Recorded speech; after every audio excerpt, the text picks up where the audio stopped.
Vamos ouvir agora o expositor Leonardo Machado, de Pernambuco, proferindo palestra sobre o tema O Tribunal da Consciência, na sequência da 62ª Semana Espírita de Vitória da Conquista, Bahia. O evento aconteceu dia 10 de setembro de 2015, no Centro de Convenções de Valdo Pereira Franco. O tema da nossa noite de hoje, o Tribunal da Consciência. Leonardo Machado é médico psiquiatra, músico erudito, escritor e trabalhador do Núcleo Espírita Investigadores da Luz, em Recife, Pernambuco, com palestras realizadas em vários estados brasileiros. Nesse momento, com votos de muita paz, convidamos o nosso querido irmão Leonardo Machado para a sua conferência, O Tribunal da Consciência.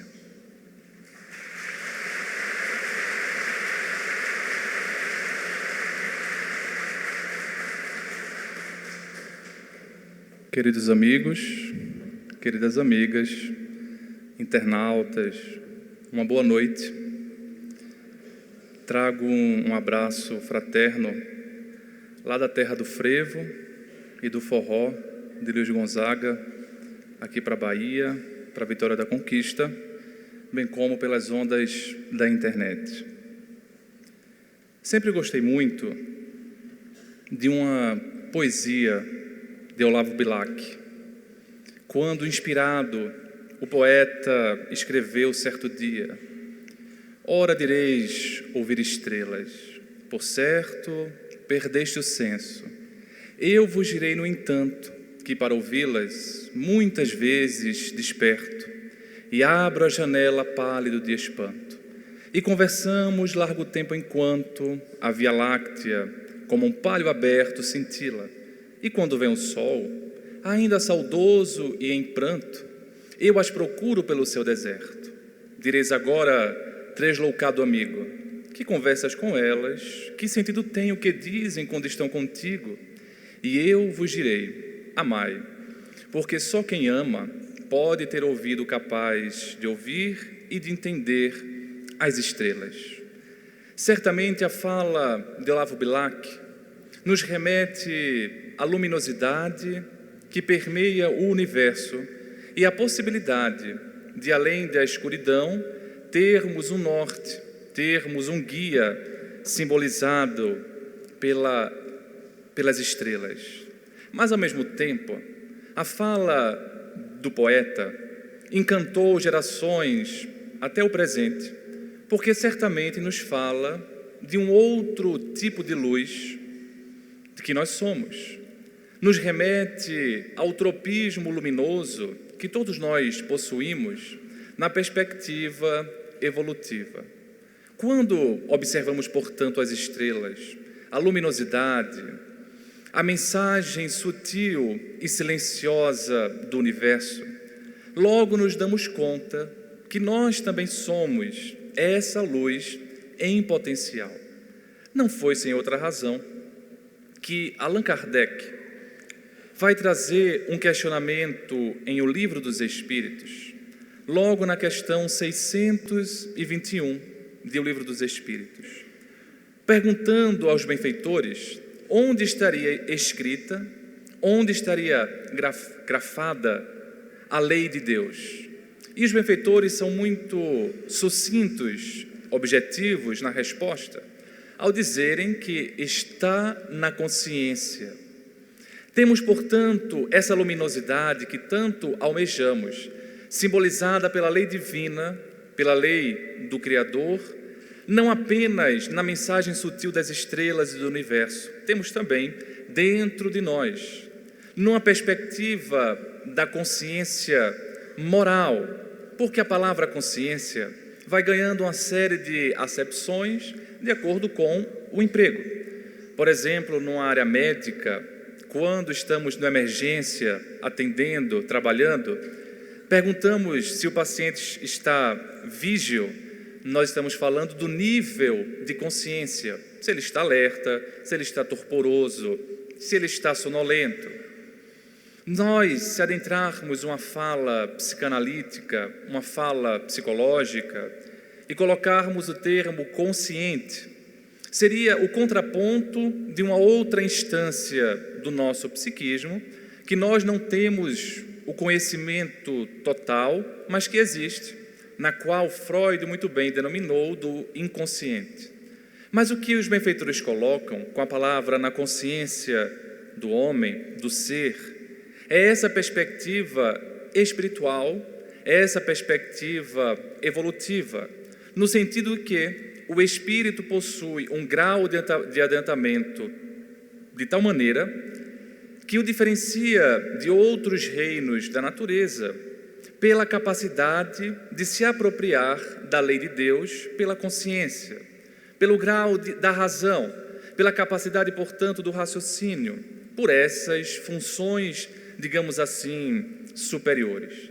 Mas é tão curioso, é tão curiosa essa verdade, que quando observamos um paralelo com o nosso corpo, percebemos que na nossa indumentária cerebral, nas várias sinapses que nós temos no nosso arcabouço telencefálico, nós possuímos uma região anterior, uma região destacada na figura com luminosidade, chamada de lobo frontal. Essa parte anterior do nosso cérebro, portanto, ela guarda uma característica toda especial, porque é aí onde temos uma outra região chamada de córtex pré-frontal, a parte mais anterior ainda desse lobo frontal. Essa grande região é a grande responsável pela diferenciação, o passo evolutivo biológico, o salto evolutivo biológico que nós damos do ponto de vista cerebral, do sistema nervoso para outros animais. É nesse córtex pré-frontal, por exemplo, que nós temos uma série de funções chamadas funções executivas, uma série de características superiores da nossa chamada cognição, que nos dão toda a possibilidade de entrar em contato numa vida social, por exemplo. Não é à toa que grande parte dos chamados transtornos psiquiátricos ou transtornos mentais, eles afetam a função, afetam a neuroquímica, sobretudo dessa e de outras regiões, é óbvio, mas sobretudo dessa região. E não é sem razão também que nós poderíamos dizer que do ponto de vista biológico, do ponto de vista das consequências ou do correlato biológico dessa perspectiva da lei de Deus, é aí que nós estamos possíveis, temos a possibilidade de entrar em contato com a lei divina. Porque nessa região do lobo frontal, nós guardamos as nossas características mais evolutivas, de uma evolução superior.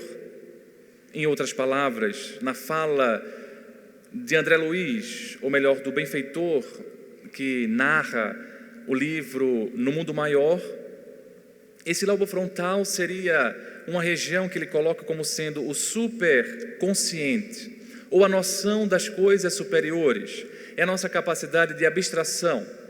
Nós, portanto, temos dentro de nós, não só uma perspectiva espiritual, mas também um correlato biológico dessa instância que nos dá um freio. Se quisermos fazer um paralelo com a fala psicanalítica, teríamos o que Freud chamou de id, de ego e de superego.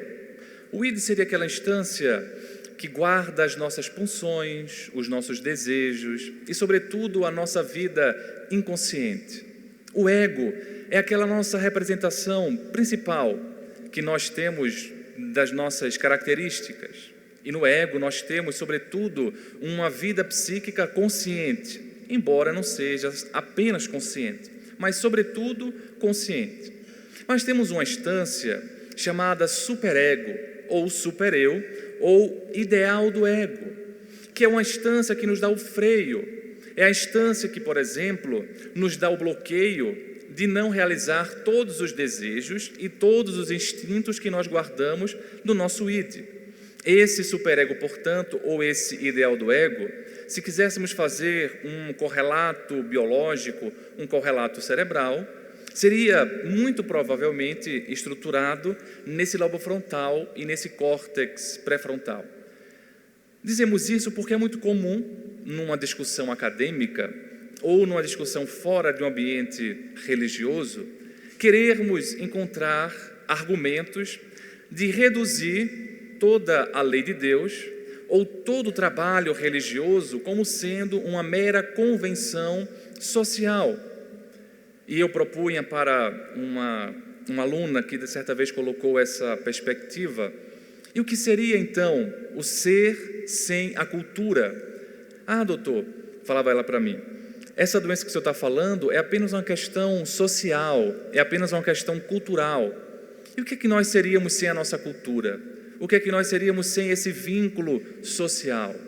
Então nós temos imbricado dentro de nós essa instância, inclusive biológica, que nos dá a possibilidade de entender, a possibilidade de acessar esses conceitos superiores, que Allan Kardec muito bem pergunta e resume como sendo a lei de Deus. E é sobre esses conceitos que queremos nos debruçar nesta noite, sobretudo numa passagem extraordinária que, na minha visão, sempre guardei um fascínio todo especial sobre essa parte do céu e o inferno, do capítulo 7, da primeira parte do livro O Céu e o Inferno, de Allan Kardec, que por sinal foi lido anteriormente um trecho, porque sempre achei muito original Allan Kardec trazer o Código Penal da vida futura como sendo um desdobramento desta realidade espiritual,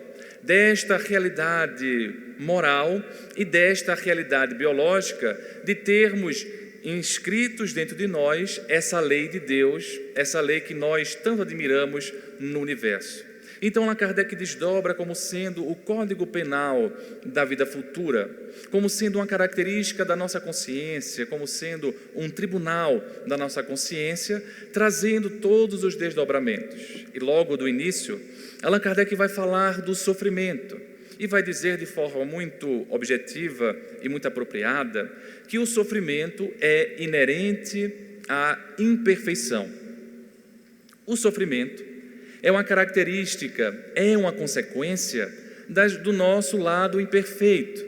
Mas quando vemos esse conceito de Allan Kardec, obviamente logo chegamos na fala e na perspectiva de pensar de uma imperfeição moral. Logo entendemos o aspecto de imperfeição como sendo um aspecto exclusivamente moral. E esse, sem sombra de dúvida, é o aspecto mais visível, o aspecto mais fácil de entendermos, porque é o aspecto mais palpável. Nós aprendemos ele a partir dos comportamentos do outro. Por exemplo, se alguém rouba, a gente vai conseguir deduzir facilmente essa imperfeição moral. Se alguém comete um crime, nós obviamente vamos deduzir a partir do comportamento esse aspecto de imperfeição moral. Se alguém tem um vício, por exemplo, da maledicência, ou um vício de uma dependência química, a partir do comportamento, nós iremos deduzir facilmente essa imperfeição moral. Mas, quando adentramos na doutrina espírita, começamos a perceber que não basta ler um trecho da codificação. Não basta ler, portanto, esse trecho chamado o Código Penal da Vida Futura, que é um resumo extraordinário. Mas para podermos captar, apreender toda a essência, precisamos fazer uma leitura do conjunto, para podermos entender a complexidade que a doutrina espírita nos apresenta. Nessa perspectiva, vamos aprendendo com a doutrina espírita que também existem outras imperfeições, outro tipo de dificuldades, de carências que nós guardamos, que não são necessariamente ligadas a um aspecto da moralidade, a um aspecto do certo e do errado que existe, mas sim a um aspecto muito mais psicológico, a um aspecto muito mais da nossa imaturidade psicológica ou imaturidade evolutiva, espiritual, como queiramos. E fica muito fácil entender isso quando estamos lidando com crianças, quando estamos lidando, por exemplo, com a nossa filha. E eu vinha hoje para cá E de como habitual, a minha pequena, 1 ano e 4 meses, quando eu vou tomar café, ela então sai correndo, sobe no meu colo para poder tomar café junto de mim. E se você colocá-la na cadeira, ela fica assim um pouco com raiva, chorando, bem de leve, né? Bem pernambucanamente falando. Aí eu deixo ela ficar no meu colo e eu como a minha tapioca com café e ela come a tapioca dela. Mas veja que curioso, em geral ela vai pegar a minha e a dela ela deixa de lado. Aí a gente troca o prato. E quando eu vou embora, ela se dana, como se fala lá em Pernambuco, a chorar. Então veja, ela se sente no período, no momento, abandonada. Ela se sente como que com medo de não voltar, assim comigo, como também com minha esposa. E pela imaturidade, pela incapacidade de perceber o tempo com uma continuidade, ela percebe o hoje, o ali, o agora. É um ser que tem muito mais a sensação como sendo norteador do seu desenvolvimento. É por isso que se você falar para uma criança, e aí fica a dica, né? Sobretudo se for uma criança mais velha, imaginemos assim 4 anos, 3 anos, 5 anos. Meu filho, a gente vai fazer uma viagem lá para o Beach Park, em Fortaleza. Ou vai fazer uma viagem para a Disney. E ele vai perguntar, quando mamãe? Ou quando papai? E você caiu no erro de antecipar a notícia. Hoje, por exemplo, ainda seria fevereiro e você diz, não, só nas suas férias de junho. E ele vai ficar perguntando daqui a 2 horas, mamãe, hoje já é a férias de junho? E vai perguntar amanhã, já chegou o dia? E você fala, não, vai faltar ainda 2 meses.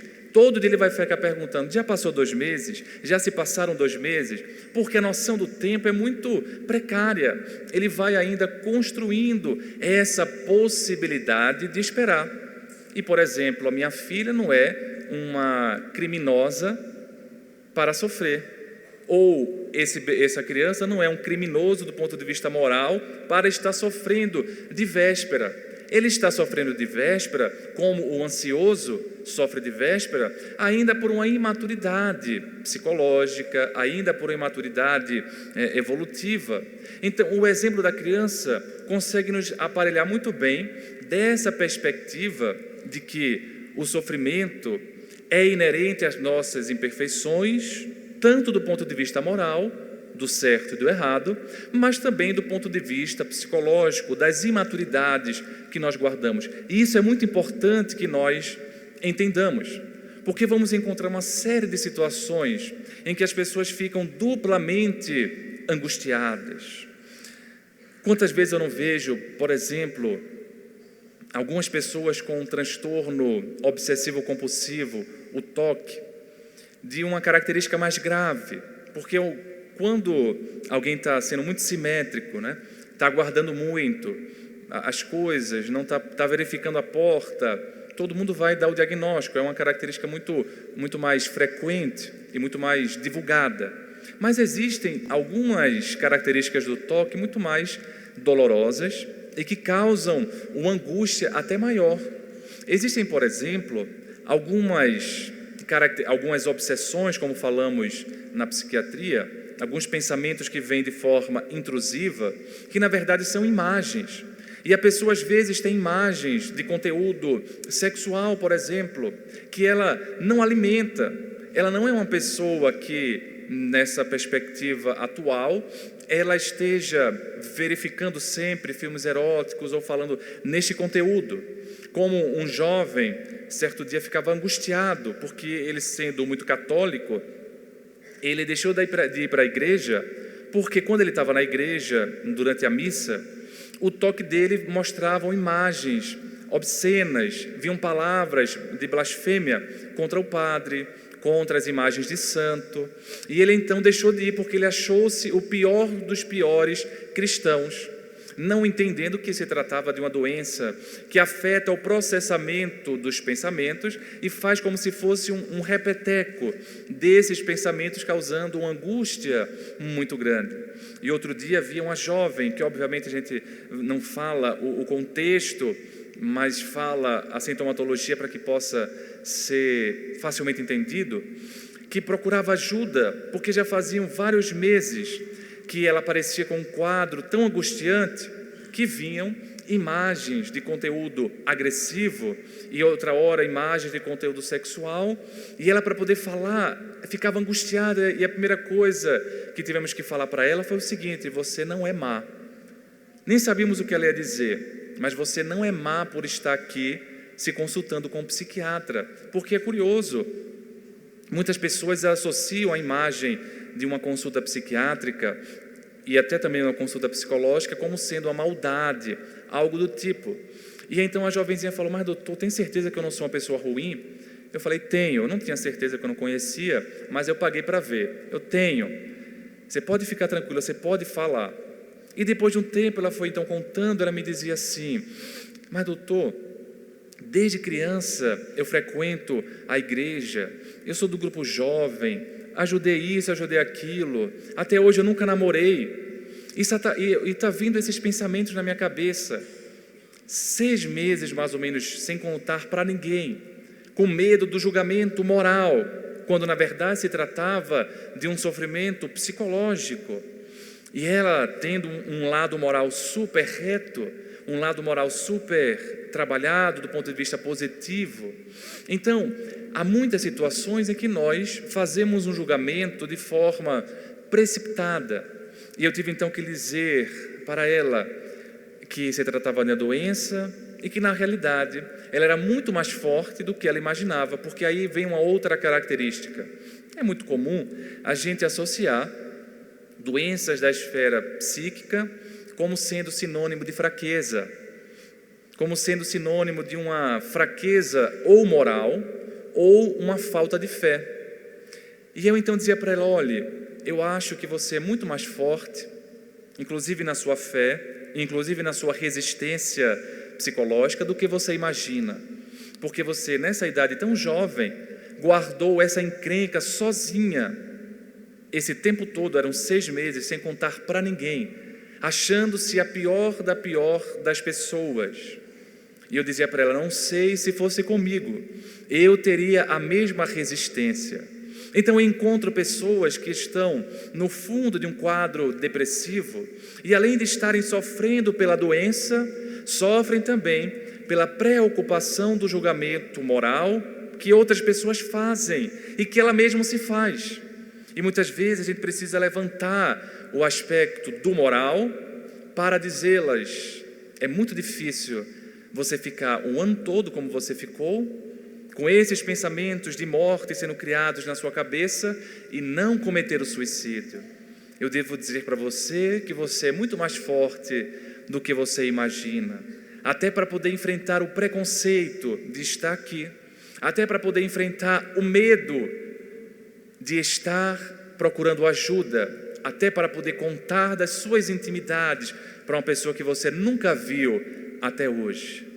Então a gente vai percebendo que essas imperfeições, elas não são sempre do ponto de vista moral, elas também são do ponto de vista psicológico, nessas diversas imaturidades que nós possuímos.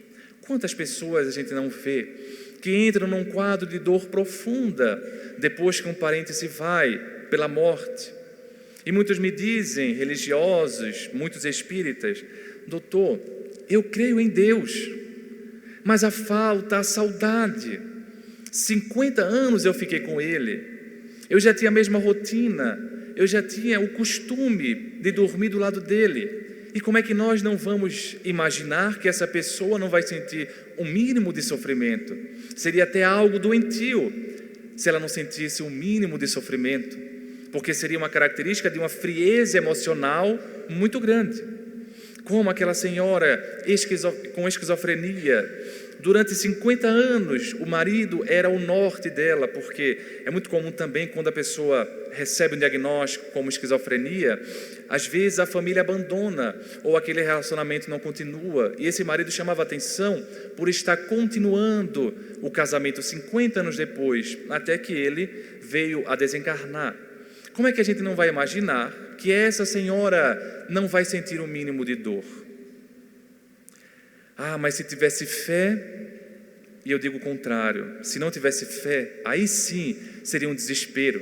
A fé possibilita a gente ficar em pé, mas não nos torna invulneráveis ou não nos torna insensíveis à dor. Lembro-me sempre de uma senhora, e eu ainda era estudante na época, quando participei desse projeto chamado Grupo Balent. E aquela senhora, então, estava com câncer metastático, havia começado no colo do útero e agora já estava espalhado por todo o corpo e não tinha mais nenhuma chance curativa. Era apenas uma paliação que ela estava fazendo, um tratamento paliativo. E quando eu a conheci, e depois eu perguntei se poderia compartilhar a história, e ela então tinha o prognóstico, a expectativa de vida de 1 mês. E eu fui conhecendo, foi passando o tempo, e ela ficou ainda 1 ano entre nós. E nesse tempo, eu pude aprender muito com ela, porque ela tinha uma fé extraordinária. Ela, muito católica, dormia com a Bíblia debaixo do travesseiro. E eu achei aquele local um tanto quanto esquisito para se guardar uma Bíblia, já que ela tinha uma cômoda do lado. E eu perguntei, mas por que a senhora não guarda na cômoda? E ela me disse algo muito simples, mas muito comovente. Ela disse assim: meu filho, é porque eu quero ficar mais perto de Deus. Eu já não tenho mais assim força para ler, não tenho mais concentração, dói muito. Mas então boto a Bíblia aqui embaixo da cabeça para ver se eu fico mais perto de Deus. É óbvio que com a visão espírita, nós sabemos que não é um artifício necessário. Mas na fé dela, simples e espontânea, ela fazia isso como uma expressão da sua confiança em Deus.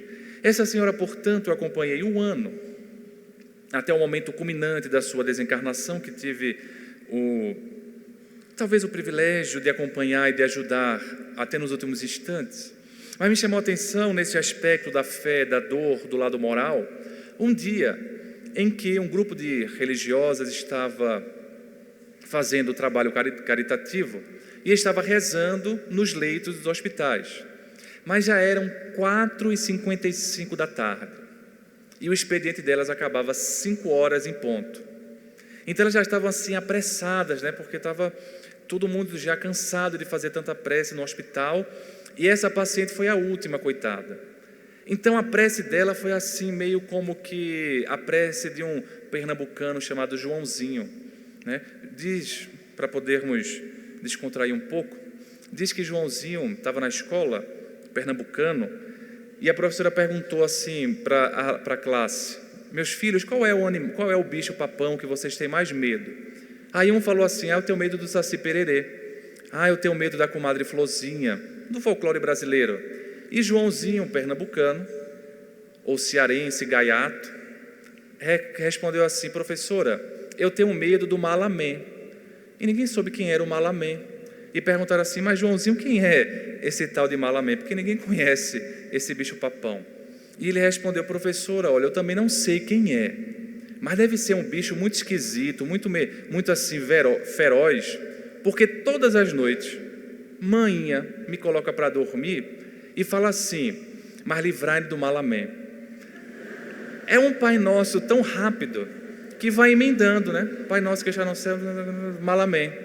Então essas senhoras já estavam com pressa, estava na hora de ir embora, mas elas tinham que fazer a prece. Aí fizeram um Pai Nosso assim, a lá Joãozinho, e obviamente não ajudou muito.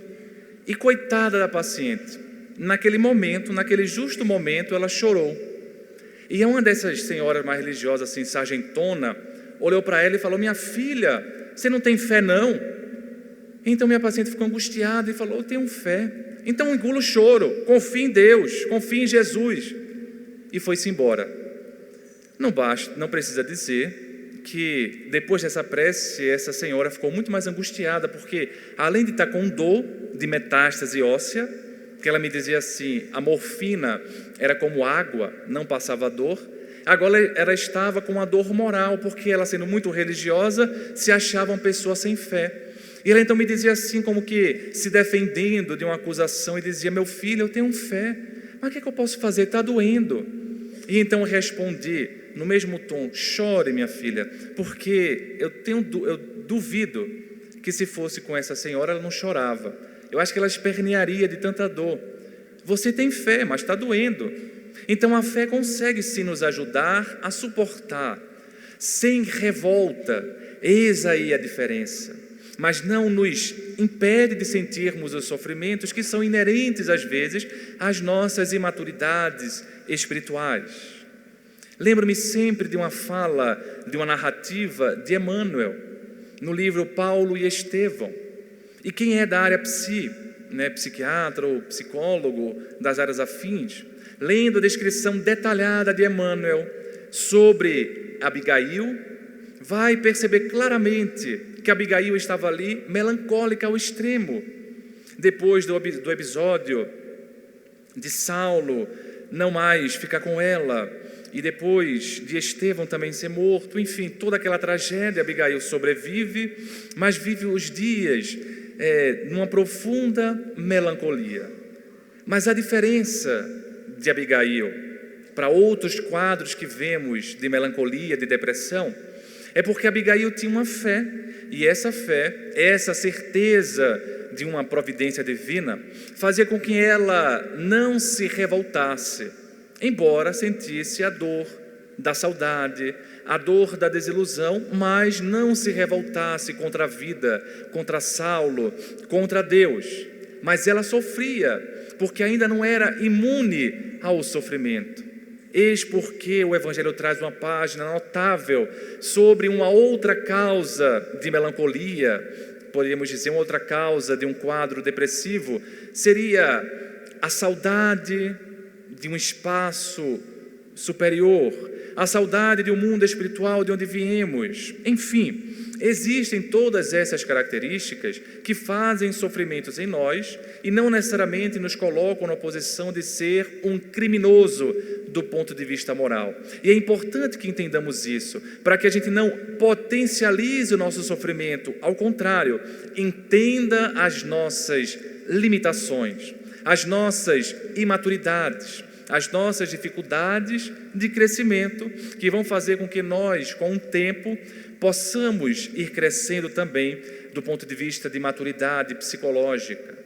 Aí Allan Kardec vai aprofundando e vamos percebendo que esse sofrimento é inerente, portanto, às nossas imperfeições morais, às nossas imperfeições do ponto de vista psicológico, e tudo vai sendo regido pelo que o Espiritismo chama de lei de causas e efeitos, ou a lei de causalidade, como colocam alguns. Nessa lei nós aprendemos, como Allan Kardec muito bem pontua no Código Penal da Vida Futura, que não existe uma punição, não existe também um privilégio. O que vai existir é o nosso esforço e a nossa vontade de mudar. Temos, portanto, a perspectiva de Leon Denis em O Problema do Ser, do Destino e da Dor, dizendo que o espírito é o construtor do próprio destino, é o arquiteto do próprio destino, no sentido que, a partir do esforço, a partir da vontade, ele consegue mudar a perspectiva atual, visando um futuro. Mas acrescentaríamos um outro ingrediente nessa perspectiva. Além do esforço e da vontade, nós precisamos um pouco mais de paciência, um pouco mais de tolerância com as nossas limitações. Quando eu tinha mais ou menos uns 16 anos, eu tive uma notícia muito trágica, que não imaginava, 16 para 17 anos. Um professor de música, eu estudei lá em Recife, muito tempo no Conservatório Pernambucano de Música, dos 12 até o primeiro período da universidade.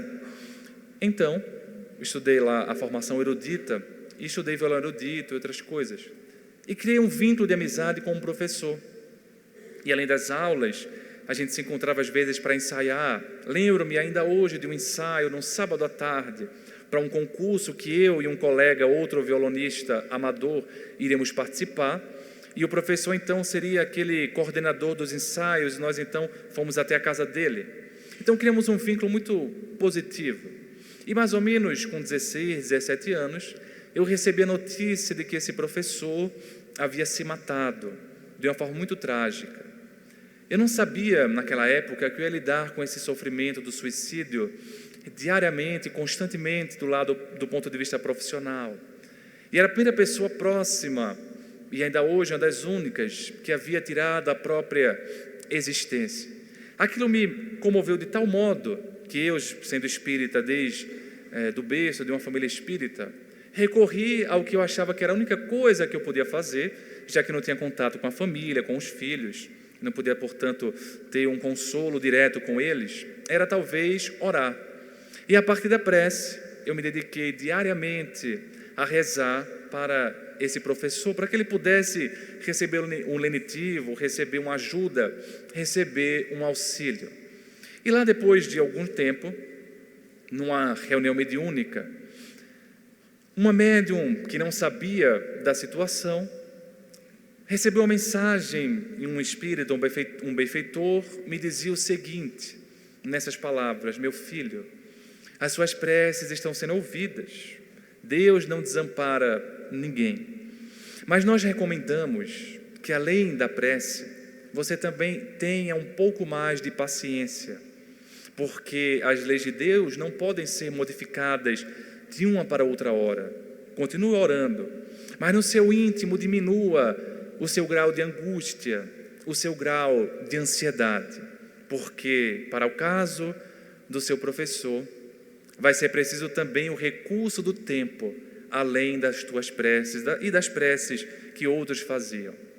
O recurso do tempo, o esforço e a vontade, sem sombra de dúvida, são os tijolos, as pedras fundamentais para podermos construir o nosso futuro. Mas o tempo, a possibilidade de as coisas amadurecerem, darem-se no tempo devido, e a gente vai aprendendo isso com o tempo, de que essa ansiedade juvenil vai dando espaço para um outro tipo de experiência, que percebe que cada coisa às vezes vem no seu momento. E de fato, sem me perceber, eu estava fazendo uma prece ansiosa, como se fosse o número de preces que fosse de fato reduzir as consequências, iriam atenuar, mas era preciso também saber esperar. Então, nesta mudança do sofrimento para o caminho da luz, para a evolução, além dessas argamassas fundamentais, nós precisamos ter a cautela, a temperança, a paciência, para podermos esperar o tempo vir. Encontro, como outro dia, uma senhora aflita, porque o filho havia se matado. E ela então aflita procurando a casa espírita. E eu, infelizmente, já acostumado a ouvir algumas recomendações que alguns companheiros até bem intencionados dão, mas às vezes são mais traumáticas, às vezes são mais prematuras do que devidas. Falei para ela: olha, eu recomendo que você... Ela me procurou, nós então passamos a conversar, e eu fui explicando paulatinamente, mas eu me lembro que na primeira conversa, logo depois da morte do filho, eu pouco falei, porque há muito poucas palavras que podem ser ditas em situações como essas, mas há muito ouvido que pode ser colocado em situações como essa. Com o tempo, ela me perguntava as questões espíritas e nem tudo eu ia falando. Eu não ia falando tudo que tem lá no livro, por exemplo, Memórias de um Suicida, que é um livro extraordinário, mas que naquele momento de dor, talvez não fosse o momento adequado para que ela pudesse se revigorar um pouco mais, para que ela pudesse sanar um pouco mais aquela ferida que estava ainda muito aberta. E eu lhe coloquei exatamente isso. Em determinado momento ela me disse: mas Léo, eu fui para determinado centro espírita e a dirigente me deu uma revelação específica, tal e tal, como é que meu filho estava. E eu fiquei muito angustiada, porque eu pensei que ele não estava sofrendo nada, porque eu pensei na misericórdia de Deus e tal. E ela me falou de uma perspectiva muito dolorosa, e então queria saber a tua opinião. E eu falei para ela a mesma coisa que escutei do Espírito: é preciso tempo. Não imaginemos que não há nenhum tipo de sofrimento depois de uma situação como essa. Ah, sim, falava para ela, há um sofrimento inevitável. Mas no caso dele, ele se tratava-se de um jovem com esquizofrenia. Então, no caso dele, como muito bem prevê o Livro dos Espíritos, há o atenuante enorme, porque as faculdades mentais não estavam na sua completa funcionalidade, sobretudo porque ele estava em crise, ele estava num surto. Então eu falei, há os atenuantes. Certamente ele não está dessa forma que foi descrito, mas também não pense que não há nenhum tipo de sofrimento, porque é um sofrimento inerente à situação. Aprendamos o recurso do tempo. Continue orando, mas saiba também que além das tuas preces existe o dedo de Deus, o olhar do Criador, todos os dias para todas as criaturas. Falo especificamente num parêntese sobre o suicídio, porque exatamente hoje, 10 de setembro, há uma campanha nacional, a partir da psiquiatria, da Associação Brasileira de Psiquiatria e da Sociedade Pernambucana de Psiquiatria, de uma luta contra o suicídio chamada Setembro Amarelo, porque a vida é preciosa demais como ouro, por isso Setembro Amarelo. E hoje é um dia escolhido para se falar do tema, e curiosamente estou eu aqui falando. E não podia deixar de lembrar, porque a cada 45 minutos no Brasil, uma pessoa se mata. E se pegarmos uma perspectiva mundial, a cada 45 segundos, uma pessoa se mata. Então é um tema por demais importante para podermos refletir sem um olhar acusatório, mas com um olhar de ajuda e de consolo. De podermos não só ajudar os que foram, mas esses que ficaram. Porque a morte deixa a sua dor onde passa. E quando é a morte através do suicídio, a dor é muito mais dilacerante. Imaginemos uma mãe que recebe, antigamente eram as cartas, hoje são os WhatsApp. Recebe um WhatsApp do filho dizendo, em outro local, em outra cidade, mãe, estou me matando agora, culpa sua. Por causa da senhora, estou me matando. E de fato se matou. Essa mãe fica estraçalhada do ponto de vista psíquico, mesmo sendo uma pessoa boa, mesmo sendo uma pessoa fervorosa, mas é muita dor a partir desse evento doloroso. Então, podermos saber das nossas limitações é podermos acolher o nosso sofrimento. Se somos espíritas, temos uma ferramenta extraordinária para podermos não nos revoltar, para podermos sair desse momento de angústia. Mas isso não quer dizer que a gente vai ficar incólume, sem nenhuma dor, sem nenhuma lágrima. Porque lembro-me sempre, não no suicídio, mas de uma morte, lembro-me sempre da cena do Chico Xavier, conversando para algumas pessoas, cito sempre essa cena do Chico Xavier no avião, e daqui a pouco tem a turbulência, e vocês todos sabem, né? Que estava na turbulência, Chico Xavier então achou que ia desencarnar, todo mundo ficou desesperado do lado dele, ele também começou a gritar, né? Valei-me Deus, me ajude. E é curioso, poxa, como é que Chico, né? Que estava muito perto de lá, muito mais do que nós, né, que não temos essa mediunidade. E então, Emmanuel aparece e de forma bem curiosa, bem interessante, diz, pelo menos morra dignamente, né? Já que você vai morrer, morra dignamente. Não é a morte o fenômeno, mas é o morrer.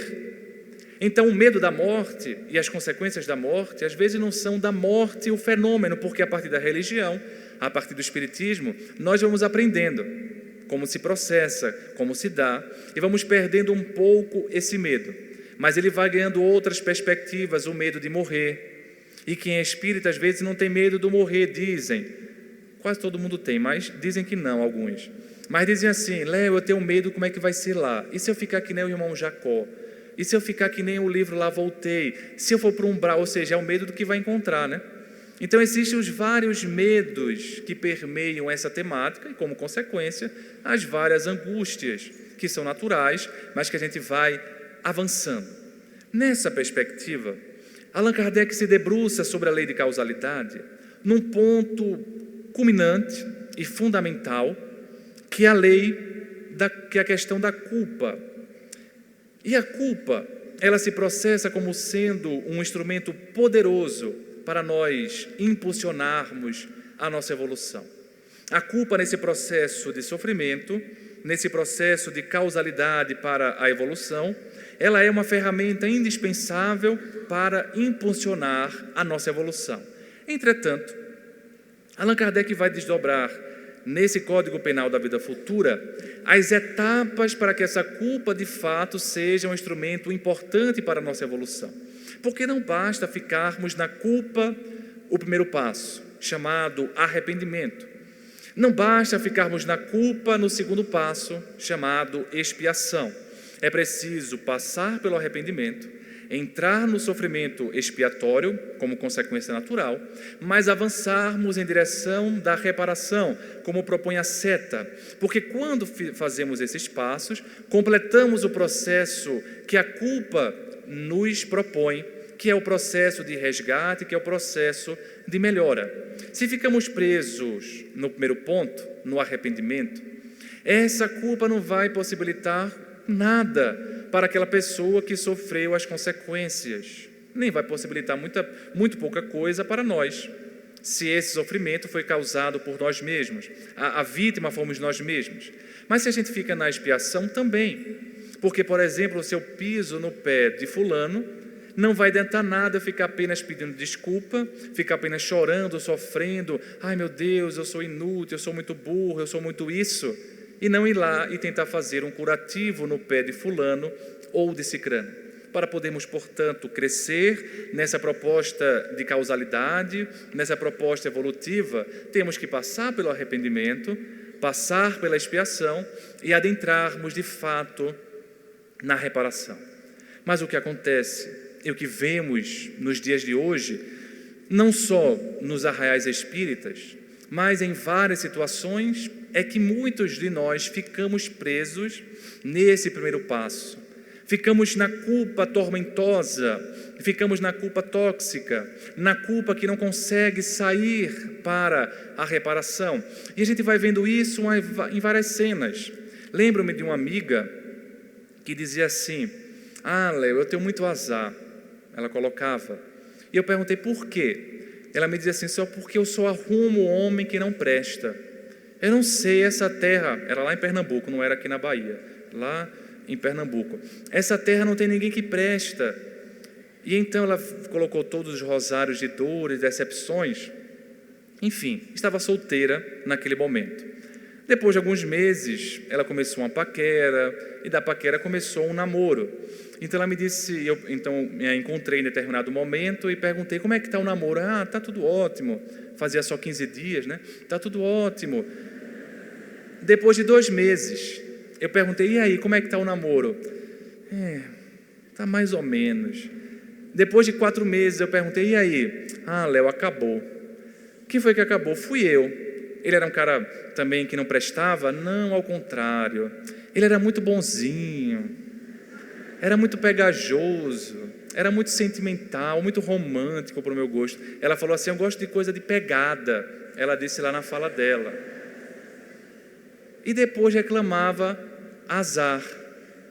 Às vezes nós atraímos as pessoas que não prestam. Às vezes somos nós que ficamos dando murro, como se fala, em ponta de faca.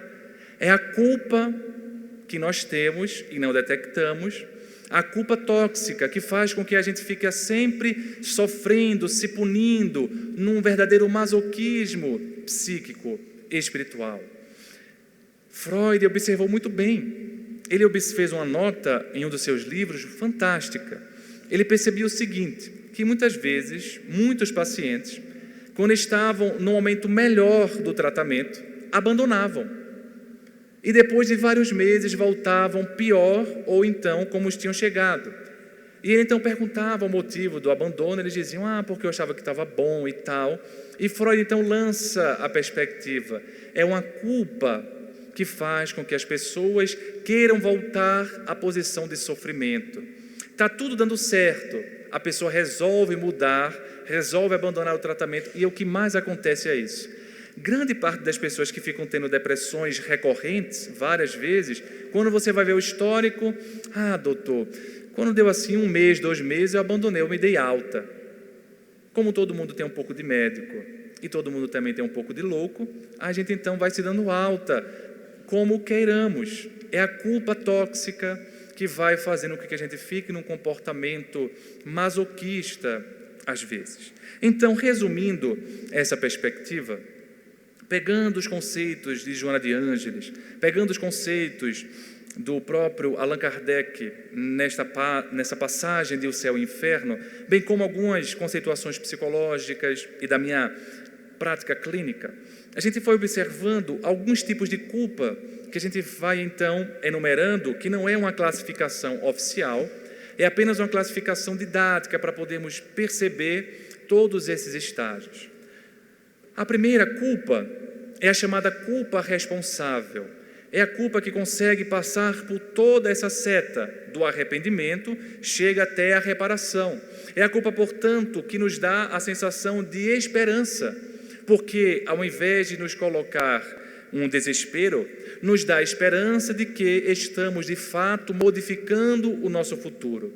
É uma culpa, portanto, saudável, é uma culpa que dá essa perspectiva esperançosa. Mas, no outro lado, existe a chamada culpa tóxica, que é uma culpa que para na expiação. Se pegarmos a seta, para no segundo momento.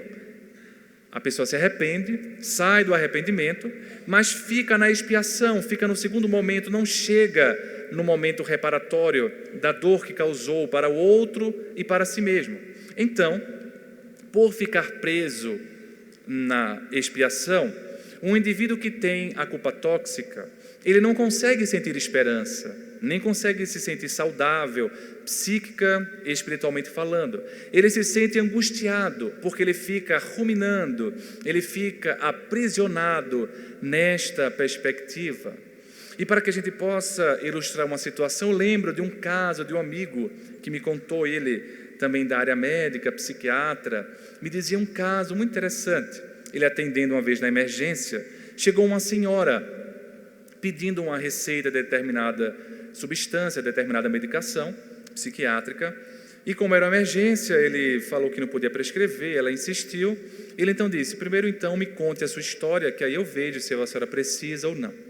Então ela contou a história dela mais ou menos assim, doutor, eu comecei a tomar essa medicação faz mais ou menos uns 60 anos, era uma senhora de uns 80 e tantos anos.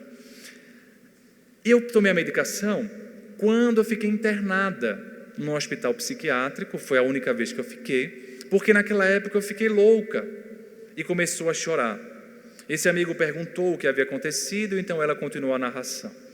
Eu estava para casar, doutor, e naquela época não se podia ter a relação sexual antes do casamento, mas já estava tão próxima, faltavam apenas 2 meses, e meu futuro esposo era tão digno, ele me amava tanto, que eu então cedi, uma vez, outras vezes, e para o meu espanto eu engravidei. Mas naquela época, doutor, não podia.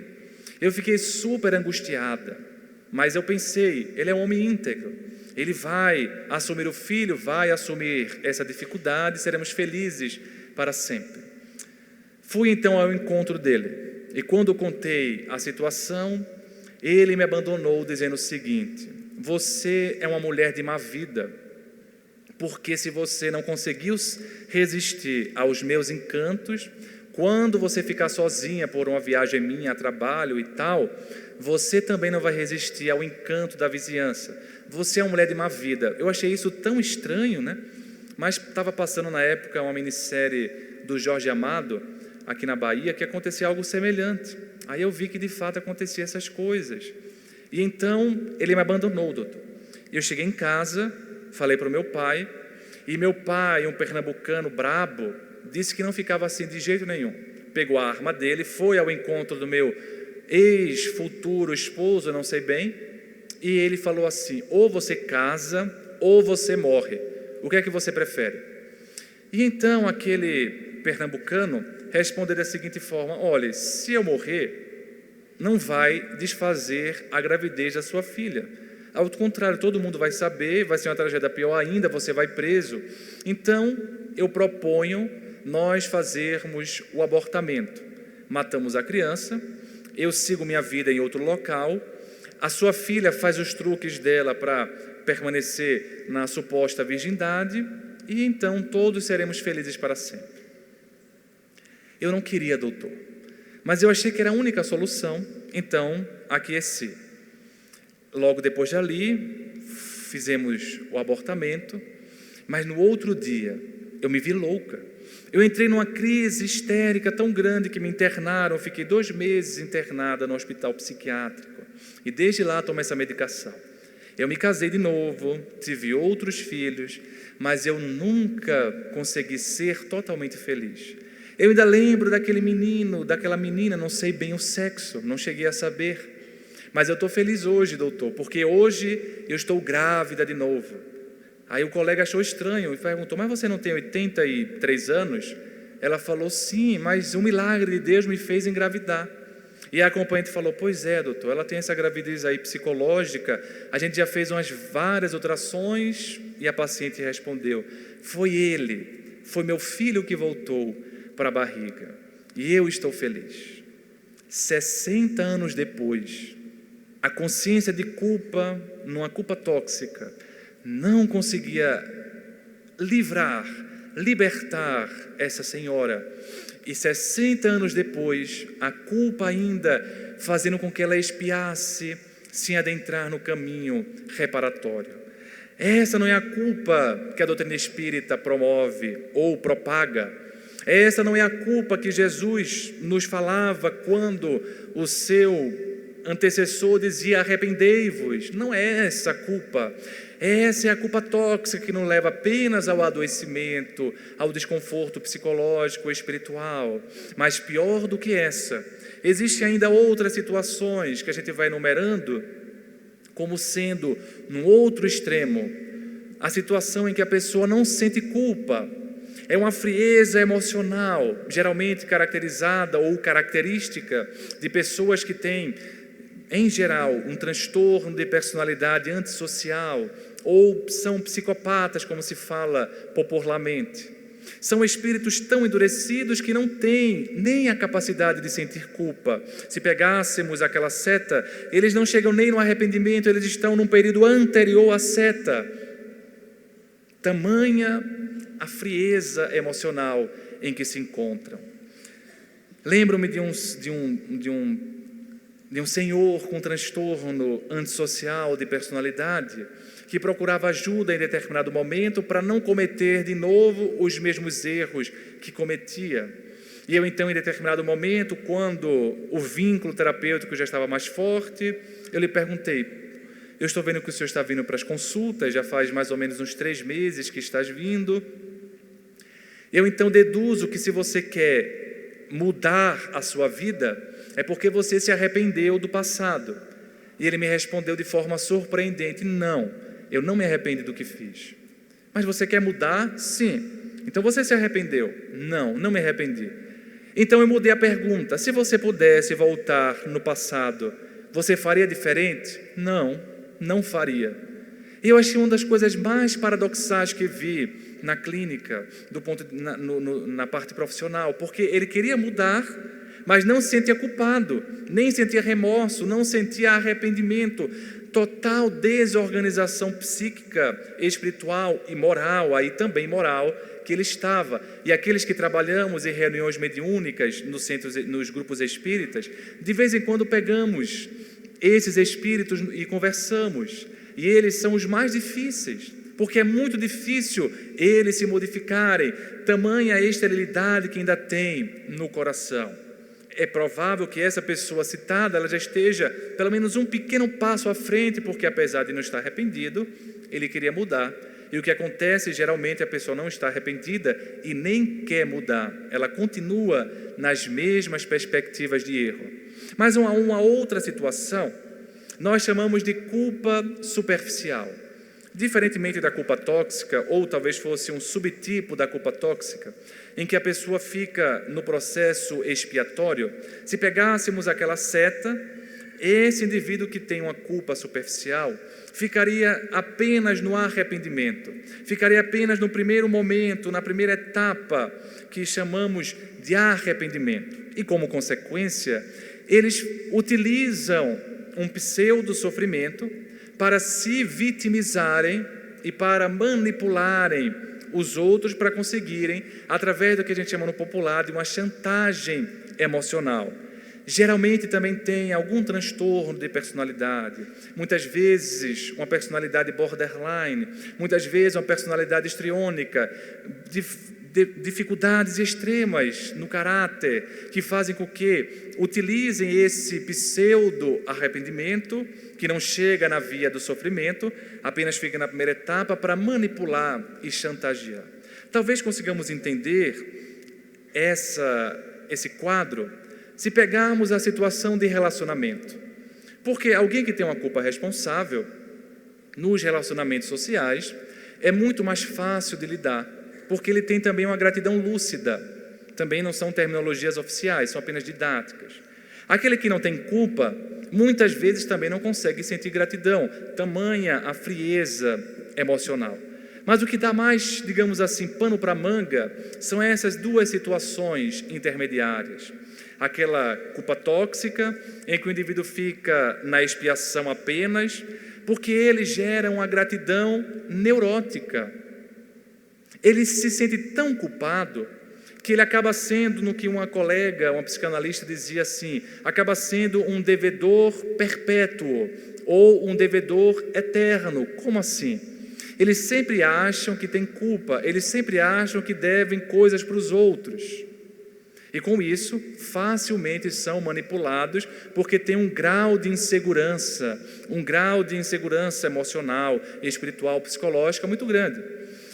E se pegarmos a culpa superficial de baixo, vai ser um casamento perfeito e barulhento.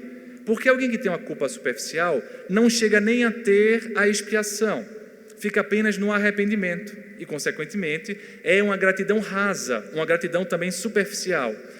Se pegarmos a fala dessa colega psicanalista, seria o credor perpétuo, diferentemente daquele que é sempre culpado, tem uma culpa tóxica e é um devedor perpétuo.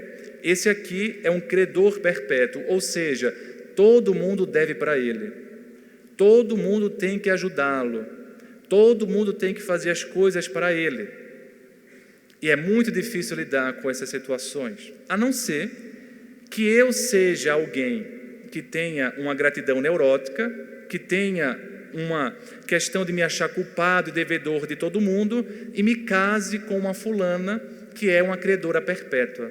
É um casamento que vai durar 1000 anos, entre tapas e beijos, entre brigas e mais brigas. Eles vão se entendendo. Imaginemos alguém que é narcisista, ou seja, todo mundo tem que virar ao redor dele, com alguém que é dependente, ou seja, ele faz tudo para todo mundo. Um narcisista adora uma pessoa dependente.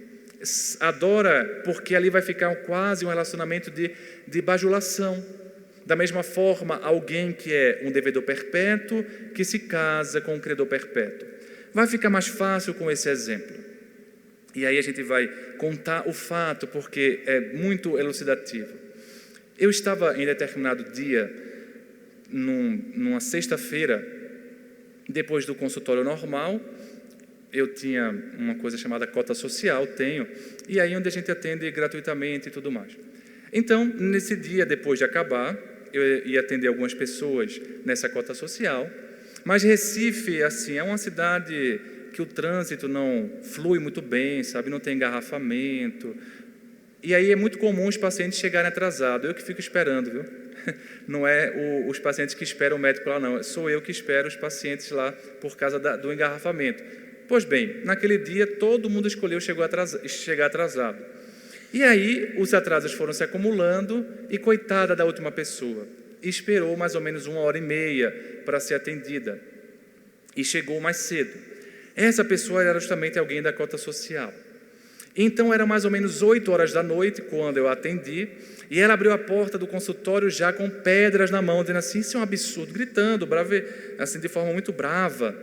Isso é um absurdo, o senhor não tem respeito por mim e tal, eu quero saber se o senhor vai me atender ainda. Eu deixei que ela pudesse falar, que pudesse jogar todas as pedras. E ela falou assim: o senhor não tem consideração para comigo. E eu já conhecia a peça. Era uma pessoa borderline, era uma dessas pessoas assim que todo mundo deve tudo para ela. E coitada, ela tem uma irmã que é católica, assim, muito religiosa, e essa irmã assim, se sente muito culpada, sabe, uma devedora perpétua, faz tudo, e aí essa outra irmã borderline suga até a alma da irmã, e nunca está satisfeita, sempre xingando a irmã, reclamando da irmã, por mais que a irmã faça tudo, ela sempre está reclamando. Então, já conhecendo a peça, eu deixei que ela pudesse falar, e ali utilizei uma técnica de pai, né? O pai dando não, o pai dando limite. E então eu falei assim, de forma muito tranquila, mais ou menos nesse tom de voz. Bem, se você acha que está 8 horas da noite, numa sexta-feira, atendendo você gratuitamente no meu consultório particular, é falta de consideração, eu não sei o que é considerar os outros. Ela ficou assim, mas doutor, eu não sabia que o senhor desse essa resposta. E respondeu assim, gostei. O senhor é homem.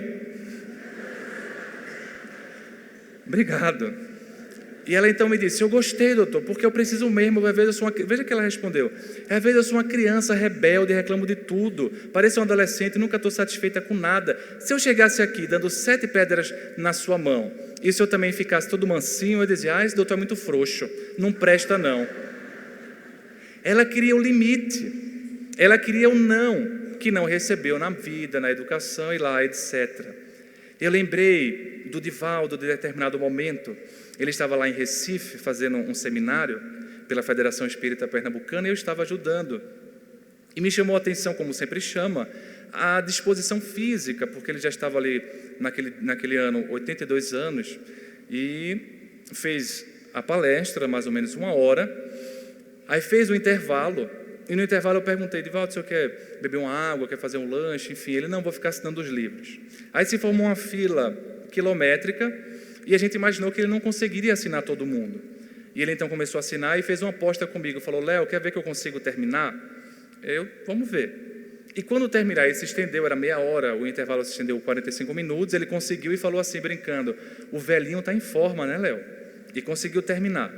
Depois, passou para o debate, depois um encerramento, e aí ele tinha que pegar o avião para ir embora para casa, e ele falou, obviamente, a organização falou, que agora ninguém mais teria o espaço da dedicatória, porque ele teria que ir embora para casa. Mas assim que ele se levantou, assim que acabou o seminário, um monte de pessoas se levantou e fez outra fila quilométrica. Ele não teve dúvida, ele foi e saiu. E me disse uma coisa extraordinária, só de alguém que já tem muita vivência, muita experiência, disse assim, meu filho, eles são insaciáveis, de fato. Às vezes nós, enquanto massa, temos um movimento insaciável como essa paciente que relatei. Sempre estamos esperando que o outro faça por nós, como se o outro devesse algo para mim ou para você. Lembrando dele, então, fiz essa técnica mais ativa e a paciente dizia, todas as consultas depois, ela falava, doutor, aquela consulta foi maravilhosa. Doutor, ela queria o não. E a gente às vezes vê isso na casa espírita. Por que eu estou dando esse exemplo? Porque às vezes a gente se sente tão culpado, e não é uma culpa saudável, que a gente acaba fazendo tudo e vai deseducando os outros, vai deseducando aqueles que procuram ajuda dentro de uma religião. Não é essa a culpa que a doutrina espírita propõe, não é essa a culpa que a doutrina cristã nos propõe, é a culpa responsável, para que possamos aprender que não é apenas com o erro que nós crescemos. Como conversava com um amigo, se toda imperfeição é causa de sofrimento e de privação de gozo, completa Allan Kardec na mesma passagem. Do mesmo modo, toda perfeição adquirida é fonte de alegria e atenuante do sofrimento.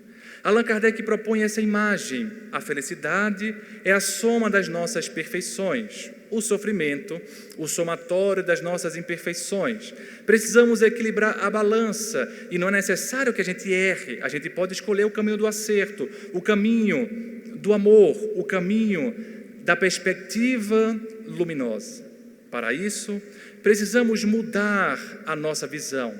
e fazer o que aquele benfeitor dizia para um colega. Ele, homeopata, em certo dia estava do estado de Minas Gerais, homeopata mineiro, certo dia estava muito aflito porque ele queria saber até que ponto ele devia esperar os sintomas se resolverem ou bloquear os sintomas com medicação mais alopática.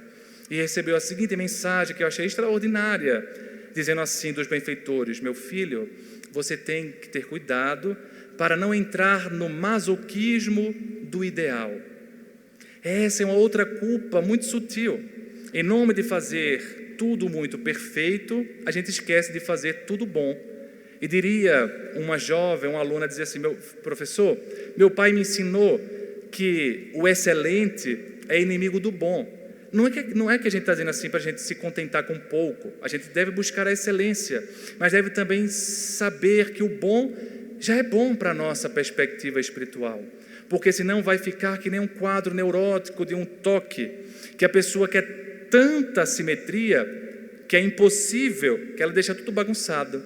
E às vezes você entra numa casa de uma pessoa que tem toque de arrumação e, por incrível que pareça, é totalmente bagunçada em algumas situações. Por quê? Porque às vezes ela quer ficar tudo tão limpo que não dá.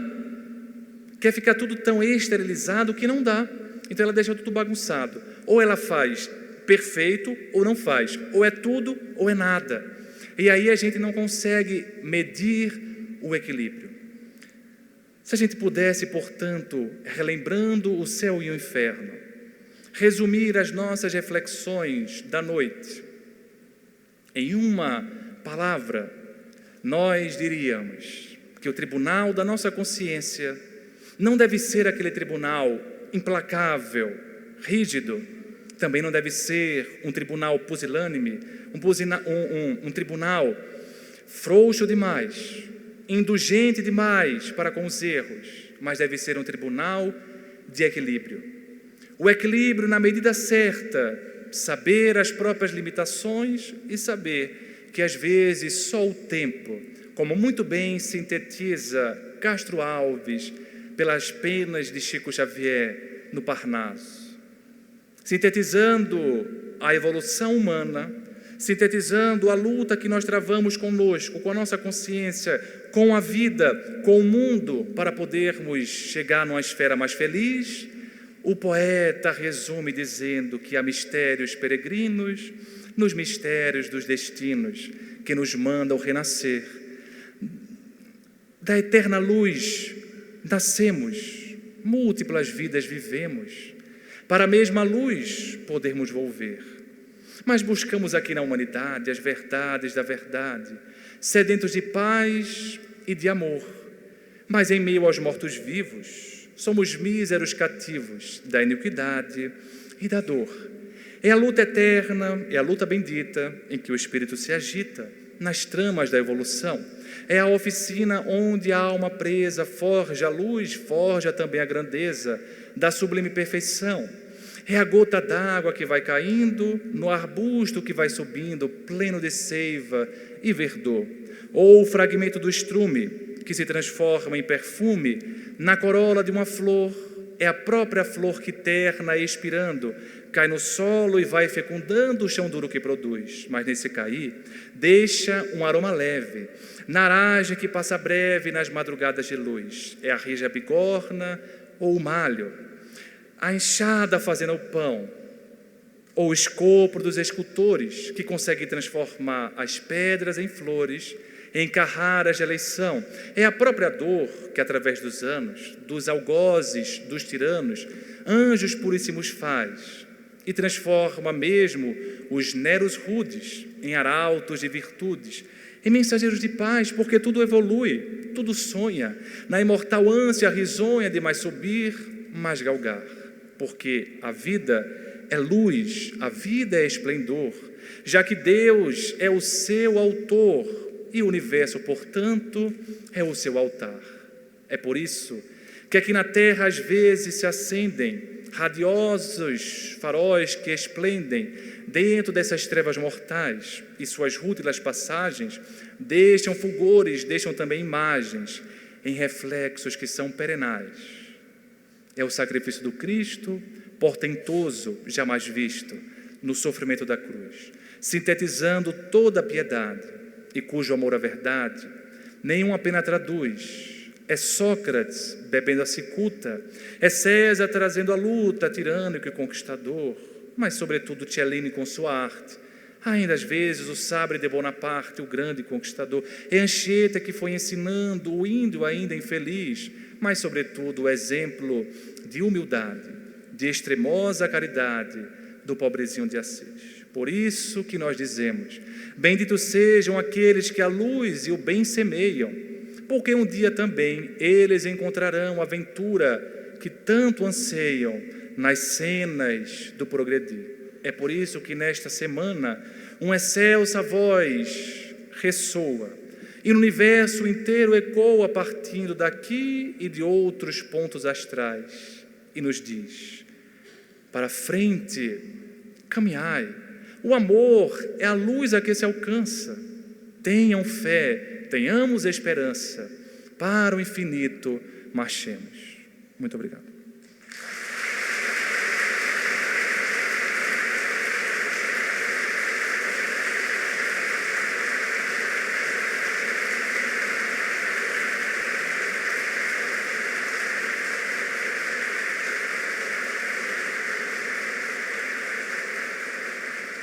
Acabamos de ouvir a palestra de Leonardo Machado, expositor espírita do estado de Pernambuco, proferida dia 10 de setembro de 2015 em Vitória da Conquista, na Bahia.